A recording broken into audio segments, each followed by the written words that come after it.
Gracias. Bueno, gracias por la invitación. Bien, tengo a Guillermo Márquez Amado. Vamos a otro tema, pero Rolando, cuidado, y la platita de las ambulancias la tienen guardada, reservada, pero Sí, para las prótesis no tienen la plata guardada. Así que no sé. Tú sabes cómo son las cosas sí. en este país. Bien, Como don Guillermo, Edwin. ¿algo que opinar sobre este tema? Micrófono, por favor, micrófono, por favor.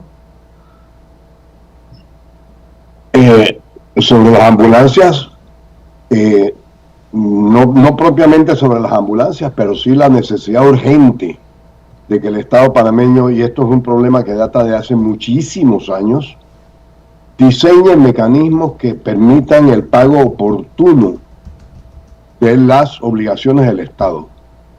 Yo sé, y lo conozco muy de cerca por experiencias de clientes y de personas allegadas a mí, de personas que le han vendido productos al Estado o servicios y que después el Estado se demora infinidades de tiempo para pagarle, y eso ha hecho que esas personas hayan incurrido en iliquidez y hasta en quiebras, porque el Estado se demora indefinidamente.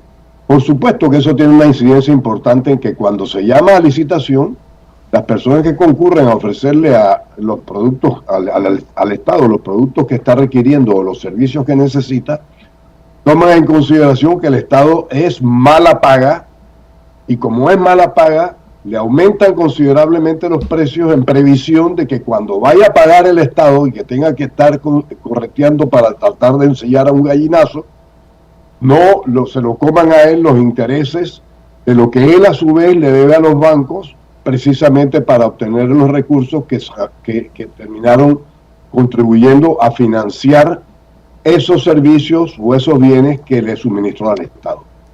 No, y en el pasado aprendimos algo. Mire, en el pasado aprendimos algo que no sé si todavía se utiliza, y es que en el primer pago está el sobrecosto, está el Sí. que hay para mí. Ya después que la empresa se defienda como pueda para cobrar el restante. Y eso usted lo Así, sabe, Rolando. Sí, eso era requisito sine qua non para poder participar. No sé si todavía está. Odebrecht era una de esas empresas. Uh-huh. y mientras no haya una administración de justicia eficaz, efectivamente coercitiva e imparcial, objetiva, no vamos a tener la posibilidad siquiera del saneamiento de esta situación en nuestro medio. Mire, y hay una cosa que a mí me llama la atención, porque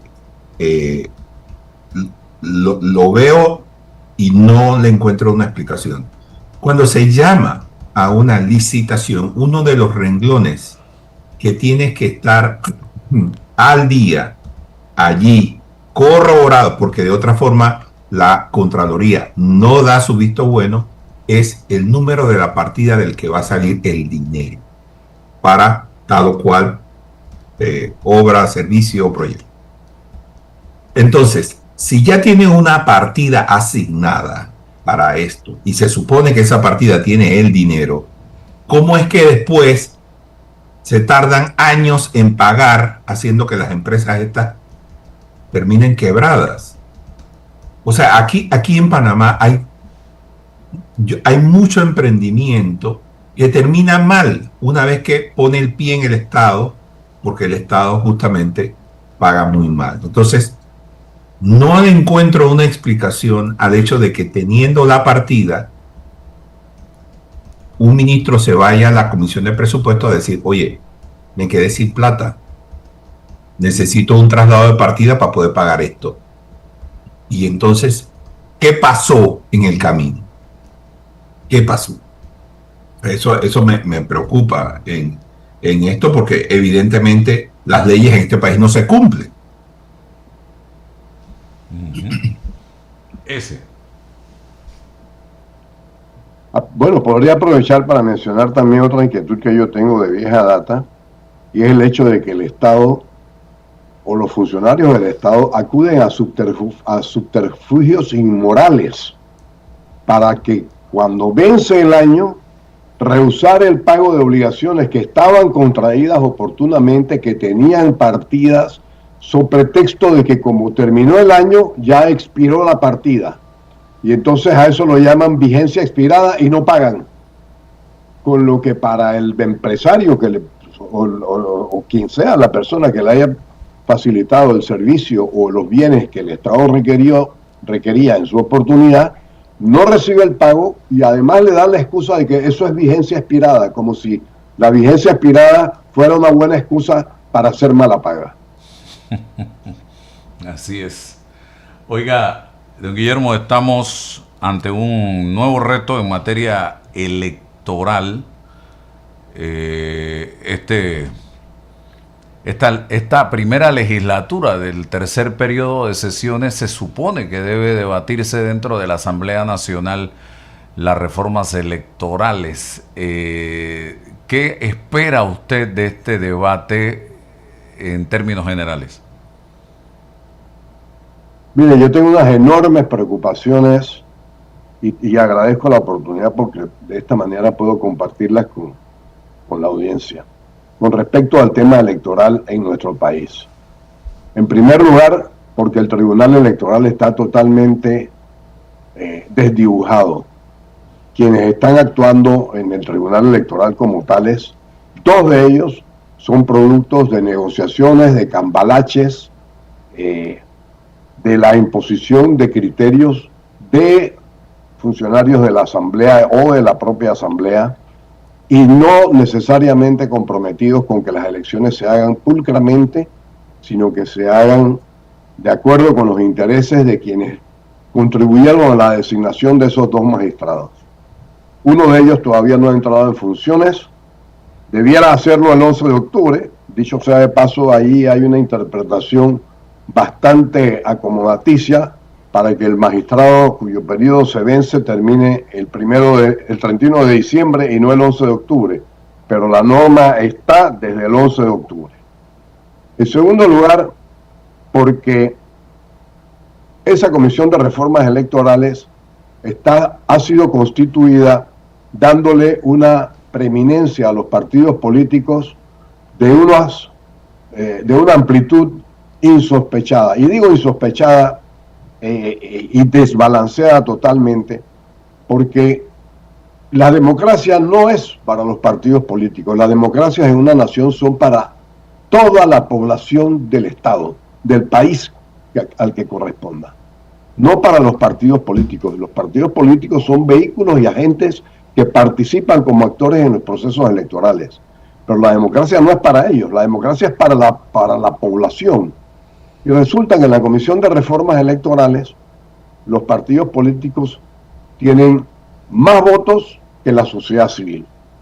Para comenzar, debería ser que fuera una comisión de reformas electorales que actuara en función de los intereses de la población, no de los partidos políticos, pero quienes ahí actúan predominantemente actúan en función de los intereses de sus respectivos partidos políticos. En segundo lugar, porque aún teniendo ese desbalance dentro de la comisión en tercer lugar, porque aún teniendo ese desbalance en la comisión de reformas electorales, todo lo que allí se discute tiene que ir todavía a la Asamblea Nacional para llegar a convertirse en ley. Y si en la comisión de reformas electorales prevalecen los criterios de los partidos políticos, como en efecto ocurre porque son la mayoría y tienen más votos, cuando llega a la Asamblea Nacional ya la diferencia es apabullante, porque en la Asamblea Nacional hay 71 diputados, hay 7, 8, 9 partidos políticos generalmente, y de esos 8 o 9 partidos políticos, y esos 71 diputados, generalmente también el 90% de los diputados pertenecen a partidos políticos. Solo en esta oportunidad y por una condición muy especial que están a punto de cambiar, porque ya hay una propuesta para que eso cambie y los diputados independientes tengan menos oportunidades todavía de salir electos, solo en esta oportunidad ha habido más diputados independientes, pero eso lo van a cambiar. Y lo van a cambiar para beneficio de quienes son candidatos por los partidos políticos que ya mangonean la Asamblea con unos criterios clientelistas pavorosos que le están haciendo un gran daño a la democracia panameña. Son un cáncer para la democracia panameña, y lo digo por su nombre, médico, si se quiere, pero la verdad es que actúan como tales, son un comején de la democracia en nuestro país. Los partidos políticos, por otra parte, que son los que controlan la Asamblea, también tienen la potestad, por consiguiente, por las leyes y por la Constitución de la República, de aprobar el presupuesto nacional. En ese presupuesto nacional está comprendido el presupuesto de cada una de las instituciones del Estado. Eso incluye al Tribunal Electoral. Y el Tribunal Electoral, por consiguiente, prepara el presupuesto para su propio funcionamiento. Y eso incluye el subsidio electoral. Entonces, cuando el Tribunal Electoral prepara el subsidio electoral, toma en consideración que para los partidos políticos hay una gruesa tajada del presupuesto nacional que va destinada a los partidos políticos en concepto de subsidio electoral. Y en la preparación de ese presupuesto que hace el Tribunal Electoral, incluye también sus propias partidas. Cuando esa propuesta de presupuesto del Tribunal Electoral llega a la Asamblea Nacional y va precisamente en primer lugar a la Comisión de Presupuesto de la Asamblea Nacional, en lo primero que se fijan los diputados es en eso que ya conocemos que es un cáncer, que es el ¿qué hay para mí? ¿Qué hay para mí? Dicho en el panameño más vulgar. Entonces, si ven que en ese presupuesto del Tribunal Electoral hay unas buenas y sustanciosas y jugosas partidas para los partidos políticos en las que ellos están y son miembros, entonces todo lo que está en el presupuesto del Tribunal Electoral corre como sobre alfombra roja de atención a reyes y a virreyes. Y allí se aprueba y allí es donde está el virus de esa democracia clientelista que tenemos en nuestro medio. Y esa democracia clientelista está engullendo, está devorando la buena democracia que en algún momento estuvo prevaleciendo en Panamá. Recientemente se nombró un nuevo magistrado en el Tribunal Electoral, de quien yo tengo muy buena opinión, creo que es una persona muy seria, pero también soy muy consciente de que un solo de 3 votos no hace mayoría. Y en el Tribunal Electoral las decisiones se toman por mayoría de votos. Y cuando 2 de los 3 votos están contaminados con esa enfermedad cancerosa del clientelismo, no hay mucho por venir por delante. Y eso me tiene sumamente preocupado con respecto al sistema electoral en sí, que lo veo de una debilidad catastrófica para la democracia panameña. Ok, la semana pasada, por ejemplo, hablando de la Asamblea, porque vamos por puntos, salió a relucir una lista de personas, hijos e hijas de diputados nombrados en la planilla de la Asamblea Nacional. Y fue un aperitivo, un abreboca que nos mostraron, porque la información que yo tengo es que hay mucha más gente nombrada en la Asamblea que son parientes, que son novias, novios, esposas, en fin, para no seguir ahondando, de los diputados que están allí, y muchos de los cuales ni siquiera se aparecen por la Asamblea. Una Asamblea que tenía de presupuesto 95 millones de dólares para el 2026 y que ya supera los 140 millones de dólares, y no sabemos si va a llegar a 200 cuando termine este año 2026. Entonces, señor Guillermo Márquez Amado, ¿qué hacemos con esto? Esto es asqueroso, esto hiede, sinceramente. En primer lugar, nada se puede hacer por el momento mientras no se hagan modificaciones constitucionales de fondo que lleven a verdaderos y genuinos cambios en la conformación de nuestra Asamblea Nacional. Porque es que el origen de esos males está precisamente allí en la Asamblea Nacional. Ellos aprueban el presupuesto. Ellos aprueban los traslados de partidas de todas las instituciones del Estado cuando tienen que hacer traslados de partidas.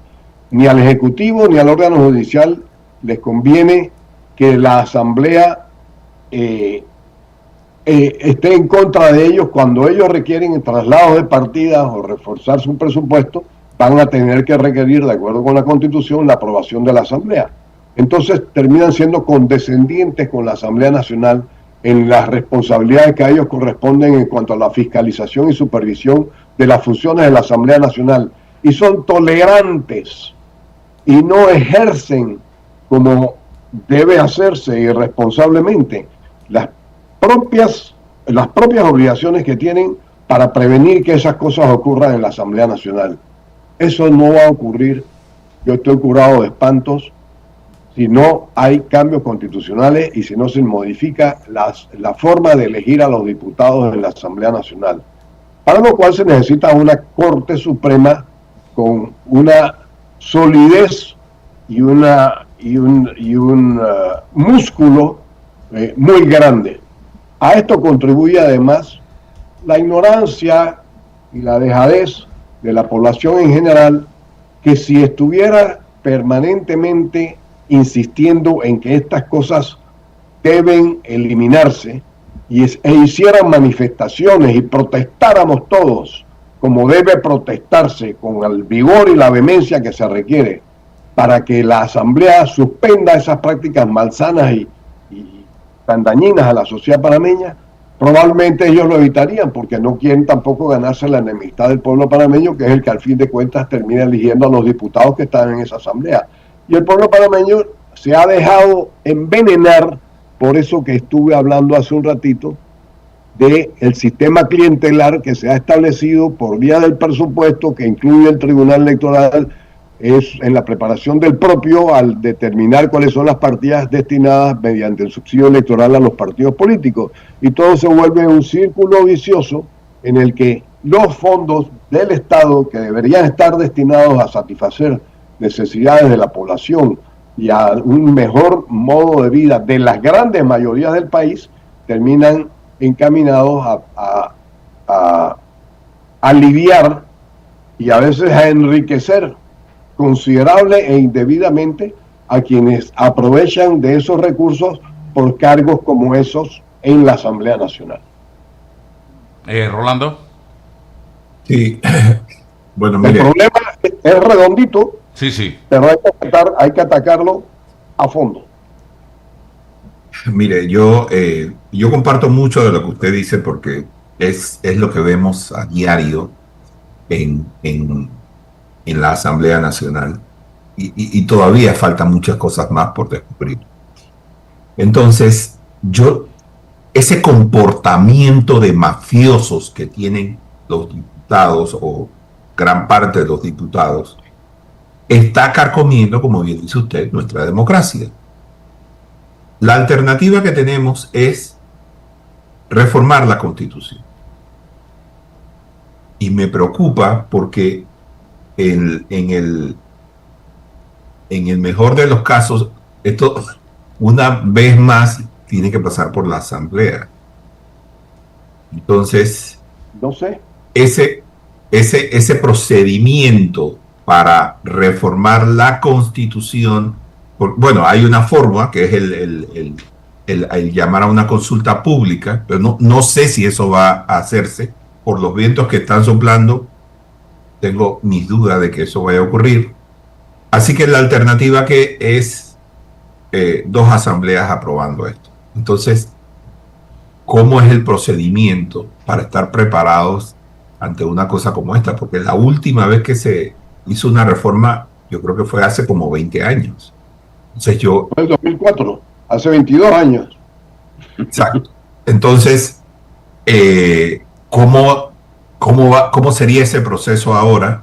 ¿Y qué peligros hay en torno a este método de reforma constitucional. Ese sistema para modificar la Constitución no tiene ningún futuro. Es iluso pensar que los diputados que tienen una amplia mayoría en la Asamblea Nacional, siendo miembros de partidos políticos, vayan a cambiar el sistema mediante el cual ellos mismos salen electos, con un sistema clientelar del cual ellos mismos obtienen los recursos para financiar una política electoral que está prostituida o que ellos quisieran ver prostituida en un grado aún mayor que el que ya hay, que el que ya tiene. Eso no va a ocurrir. Por ahí no hay camino. Eso es como pretender atravesar el cañón del Colorado pensando que va a encontrar uno un puente. Ahí no hay puente. Y si no hay puente, no se va a poder atravesar. Eso en primer lugar. En segundo lugar, los cambios constitucionales para modificar la forma en que se llega a la Asamblea Nacional hay que hacerlos.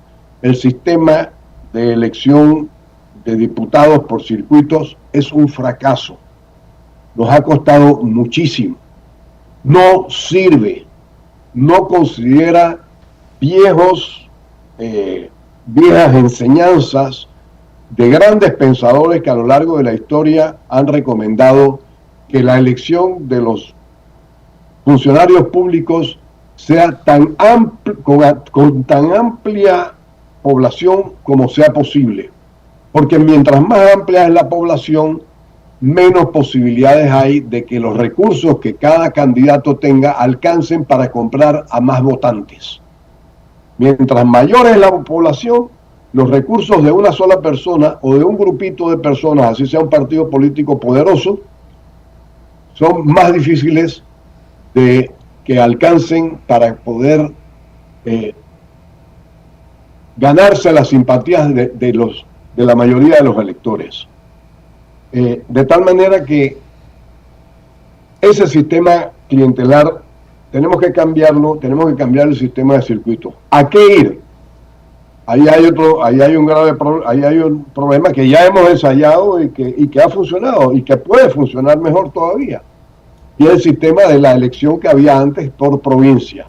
Yo oí el sábado, una entrevista, o el domingo, sí, una entrevista en que un diputado de la Asamblea Nacional y del grupo de los diputados jóvenes, dicho sea de paso, apuntaría a que confundido porque por lo novicio que puede ser todavía, piensa que es mejor que haya circunscripciones electorales pequeñas, pero no se da cuenta. Él piensa que eso a él como candidato lo ayuda porque tendría menos esfuerzo que hacer, porque es una circunscripción electoral más pequeña, y eso es verdad. Pero no se da cuenta que frente a las limitadas capacidades que él tiene, las mayores capacidades que tienen quienes más recursos tienen, lo apabullan inmisericordiamente. Si él tiene un circuito, si él tiene para recorrer un circuito, el que tiene más recursos recorre ese circuito mucho más fácilmente y distribuye mucho más regalos y muchas más prebendas para conseguir la simpatía de los electores. Pero si esa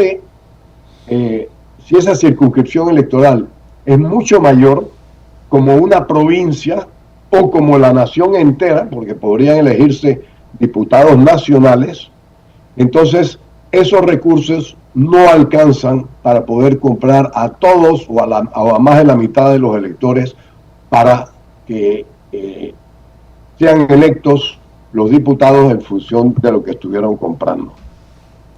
De tal manera que lo sano es que haya circunscripciones electorales mucho más amplias de las que existen en este momento. Pero eso los diputados no lo quieren. Y no lo quieren porque saben que en este sistema ellos van a caballo y todos los demás vamos a pie. Ese es otro problema que tenemos que resolver. Ahora, ¿cómo hacer esos cambios constitucionales? Por vía de las dos asambleas no hay camino. Yo no me voy a engañar pensando que sí lo vamos a encontrar. No hay camino. Entonces tendríamos que hacerlo mediante una constituyente que consulte popularmente, mediante un referéndum, la opinión del pueblo panameño. Para eso hay dos caminos. Uno es el que establece la propia Constitución, que se denomina constituyente paralela. y que unos obtusos por ahí que no conocen de ciencia política o que dicen conocer de ciencia política, pero que tienen un ego muy grande y quisieran ver predominar sus propios criterios, dicen que ese no es el camino, que no hay por qué tener una constituyente paralela, sino que hay que ir a una constituyente originaria. Tema que es sumamente peligroso además, porque una constituyente originaria, los constituyentes tienen todo el poder.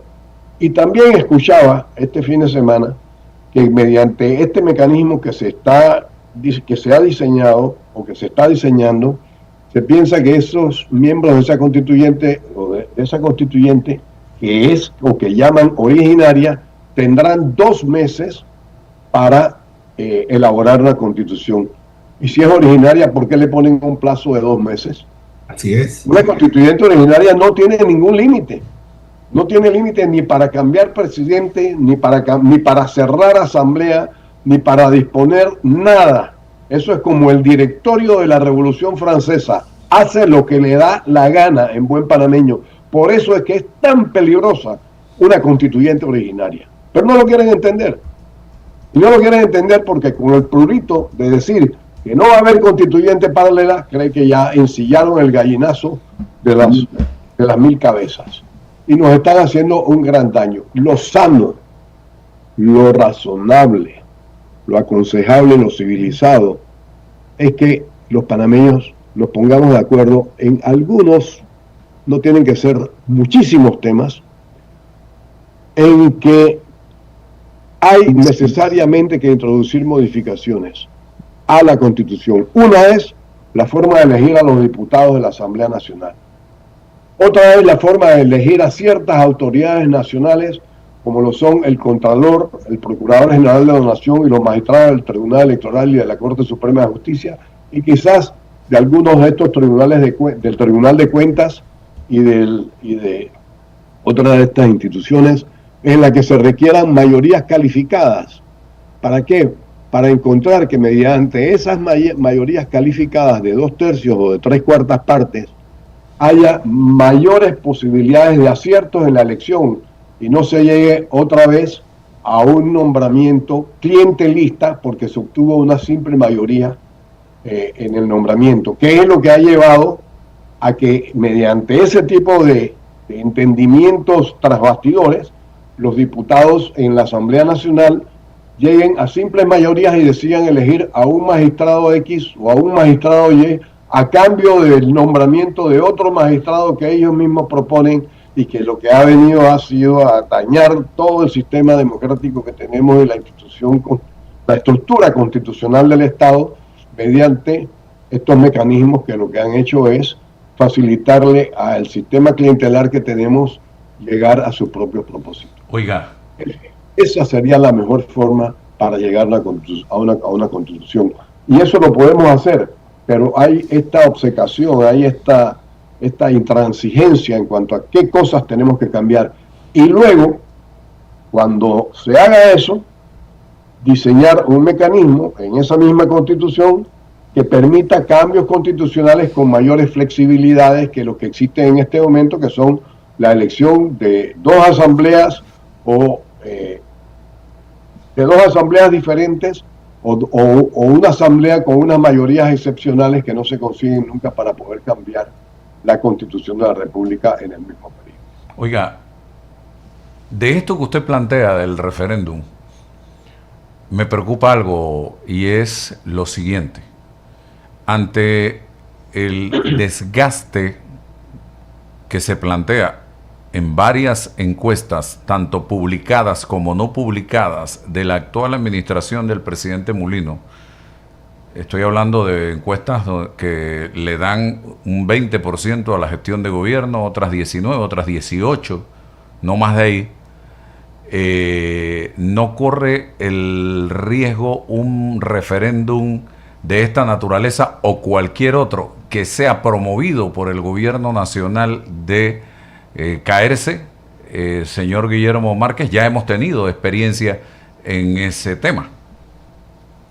Sí, señor, eso efectivamente ha ocurrido ya y yo tengo muy presente, por ejemplo, aquel referéndum que se convocó, hasta recuerdo la fecha, fue el 15 de noviembre de 1992, cuando se dispuso considerar cambios que se habían hecho a la Constitución por la Asamblea que había sido electa en las elecciones de 1989. Se hicieron unos cambios constitucionales extensos y sumamente convenientes, pero como el gobierno del presidente Endara había caído en una situación de impopularidad, esas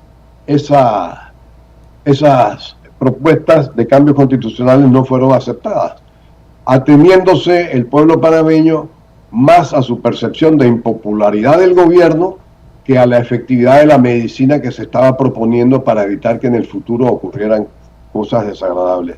Ese riesgo existe, pero eso es como estar en un fuego a bordo, en una casa en la que llegan los bomberos y le dicen, tírese, usted está en el 5º piso y le dicen, tírese que aquí lo apañamos con este aparato que usted no se va a golpear, y usted está allá arriba y o se tira y cae en el aparato que le ponen los bomberos, o bien se deja consumir de las llamas permaneciendo en la casa para morirse quemado.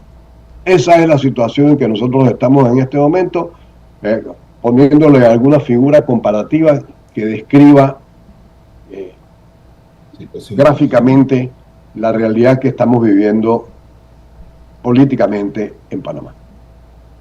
El tema de vamos, ¿usted qué piensa? ¿Debe ir en la dirección de constituirse como partido político?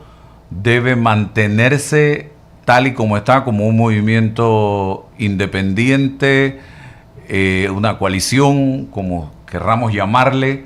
Los ataques de que ha sido víctima, de ahí no sale nada bueno. No sé, ¿qué piensa usted de esto? Vamos tiene ahora mismo todo en contra, y a lo mejor no se dan cuenta de cuán grande es todo lo que tiene en contra, y es mucho, porque ya muy pronto va a tener 2 magistrados que van a hacer todo lo posible por favorecer a los partidos políticos que están en la Asamblea y que no quieren que haya ningún cambio a la Constitución ni al sistema electoral actualmente vigente. Entonces, esos 2 magistrados van a estar trabajando en contra incluso de que Vamos pueda constituirse como partido político. Pero lo sano para Vamos es, igual que como hizo en las elecciones pasadas, hacer que las reglas que tenemos para una democracia deseable, porque esas reglas se establecieron para una democracia deseable, trabajen a favor suyo antes de que las cambien. Y los partidos políticos van a cambiarlas para hacer más difícil todavía que otros partidos políticos puedan constituirse, y además que los candidatos independientes puedan llegar a ser electos en las elecciones de acuerdo con las fórmulas que existen en este momento. Lo sano para Vamos es constituirse en un partido político en estos momentos, a sabiendas que los magistrados del Tribunal Electoral le van a poner las cosas cuesta arriba. Pero eso es lo que más le conviene desde el punto de vista político. Y al país eso es también lo que más le conviene. Que Vamos pueda llegar a ser un partido político y que se maneje como se manejan los partidos políticos, no con los partidos políticos de verdad, no como los partidos políticos oportunistas y de piratas que tenemos en nuestro medio. Eso es lo que son nuestros partidos políticos. Y a esos partidos políticos hay que ponerles el ejemplo de un partido político que de verdad sea partido político y que actúe en función de los intereses de la nación y no de los intereses de la gavilla que integra la directiva de cada uno de los partidos políticos que en este momento existe en nuestro país. Señor Márquez, quería preguntarle, ¿cuándo Panamá pasó de ser un sistema presidencial a ser parlamentario? ¿Cuándo pasó eso? No ha pasado a ser parlamentario teóricamente, pero el sistema se ha corroído y corrompido tanto que los diputados, haciendo uso de los recursos que la Constitución le da, han hecho de ellos mecanismos de chantaje al Ejecutivo y al Legislativo, y al Judicial, para que nadie se meta con ellos. Así, cuando en el año 2004 se propuso que se cambiara la Constitución para que los diputados juzgaran a los magistrados de la Corte Suprema de Justicia y los magistrados de la Corte Suprema de Justicia juzgaran a los magistrados, a los diputados del Tribunal Electoral, lo que se estableció fue: yo no me meto contigo si tú no te metes conmigo. Antes no era así, pero antes era peor.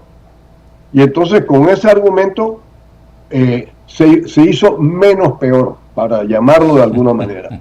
Porque antes era que los diputados tenían ellos mismos que levantarse la inmunidad para poder ser juzgados por la Corte Suprema de Justicia. Y entonces hubo un genio cuyo nombre me reservo, porque lo hizo con toda la malicia, que propuso: bueno, levantémonos la inmunidad, no va a haber inmunidad ya, pero entonces la Corte Suprema de Justicia juzga a los diputados y los diputados juzgan a los magistrados de la Corte Suprema de Justicia. Y si en algún momento los magistrados se quieren meter con nosotros, pues nosotros también nos metemos con ellos y ahí nadie se mete con nadie. Y eso es exactamente lo que ha pasado. Y todos los panameños caímos en esa trampa y hasta alabamos aquellos cambios constitucionales que en el año 2004, bajo el gobierno de Martín Torrijos, o con ocasión de la entrada del gobierno de Martín Torrijos, que tampoco fue un gobierno ejemplar, dicho sea de paso, se estuvieron tejiendo todos estos vestidos que ahora llevamos y que en realidad son harapos, y creemos que son como aquel rey que, estando desnudo, creía que estaba magníficamente vestido. Es una verdadera vergüenza lo que tenemos como institución, como estructura del Estado. Bueno, ¿algo más que agregar, don Guillermo Márquez Amado? Siempre muy interesante conversar con usted. Sí, que tenemos que hacer una gran docencia, pero la docencia no es la que se está hablando de la docencia constitucional, donde se ha dicho que ya se han hecho más de 1000 reuniones donde hemos estado haciendo docencia constitucional. Puede que se hayan hecho 1000 reuniones. Yo diría que sí. Ahora pongámosle numeritos a eso. ¿Cuántas personas han ido a esas 1000 reuniones? A cada una de esas reuniones habrán ido 500 personas. O sea, si ha habido 1000 reuniones, habrán hecho docencia a 500.000 personas. ¿Y cuántos son los electores que concurren a votar en un referéndum para elegir a una asamblea constituyente? 3 millones de personas. ¿Cuál es la docencia que se ha impartido para que el pueblo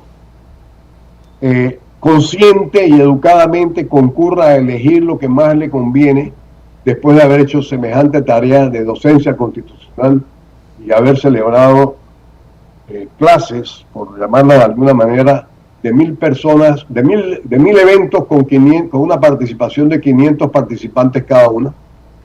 Eso no nos está llevando a nada. Pero no lo queremos ver de esa manera y queremos engañarnos con el cuento de que con un bote de remos podemos llegar a Europa. No vamos a llegar a Europa en un bote de remos. Bueno, gracias, don Guillermo Márquez. Que tenga recuerda, excelente dicho día. sea de paso, y nada más lo traigo como anecdótico, aquel general boliviano, jefe de Estado, que en una ocasión, y simpatizante de las fuerzas de Francia, que en una ocasión y con ocasión de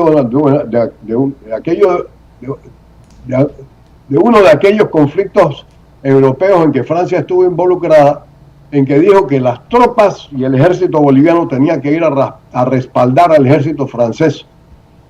Y entonces le dijeron: pero señor, nosotros no tenemos una flota, no tenemos barcos, ¿cómo vamos a llegar a Europa? Dice: bueno, iremos nadando. Y la única forma de disuadirlo, porque era uno de esos especímenes, como lo denomina el autor de aquel libro en que leí este evento, que se llama Bestiario Tropical, el libro, Bestiario Tropical, así se llama. Ese señor, que tenía en gran estima a su propio caballo, le dijeron: pero no podemos ir nadando, mire, Ni siquiera el ejército boliviano, que es tan fuerte y tan bien entrenado, puede llegar a Europa nadando. Ni siquiera el caballo suyo, que usted quiere tanto, llegaría nadando hasta allá. A lo mejor se muere ahogado. Y entonces ahí fue cuando consiguió que desistiera de la idea de ir a apoyar al ejército francés en aquel conflicto. Eso es lo que nos está pasando. Tenemos que poner las neuronas a funcionar con sentido de entendimiento y con enfoque en las cosas que nos unen más que en las cosas que nos separan, y en las cosas que son posibles más que en las cosas que son deseables pero no son posibles. Bien, gracias. Un abrazo, que tenga excelente día, don Guillermo Márquez Amado. Mucho gusto. Bien, por acá tengo a otro de nuestros